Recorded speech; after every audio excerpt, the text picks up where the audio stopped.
ಧಾರವಾಡ ಜಿಲ್ಲೆಯ ನವಲಗುಂದ ತಾಲೂಕಿನ ಮೊರಬ ಗ್ರಾಮದಲ್ಲಿ ಇಬ್ಬರು ಮಕ್ಕಳನ್ನು ಹತ್ಯೆಗೈದ ತಾಯಿ ತಾನೂ ಮಾನಸಿಕವಾಗಿ ನೊಂದು ನೇಣು ಬಿಗಿದುಕೊಂಡು ಆತ್ಮಹತ್ಯೆ ಮಾಡಿಕೊಂಡಿರುವ ಹೃದಯ ವಿದ್ರಾವಕ ಘಟನೆ ಸಂಭವಿಸಿದೆ.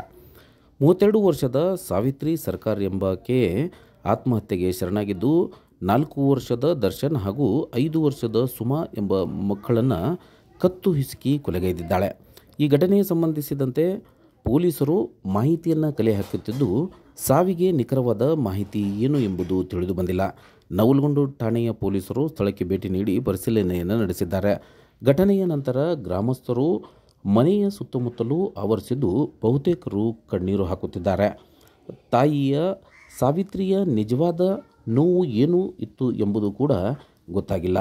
ಈ ಘಟನೆಯಿಂದ ಗ್ರಾಮದಲ್ಲಿ ಆತಂಕದ ಛಾಯೆ ಮೂಡಿದ್ದಲ್ಲದೆ ಜನತೆ ಬೆಚ್ಚಿಬಿದ್ದಿದೆ.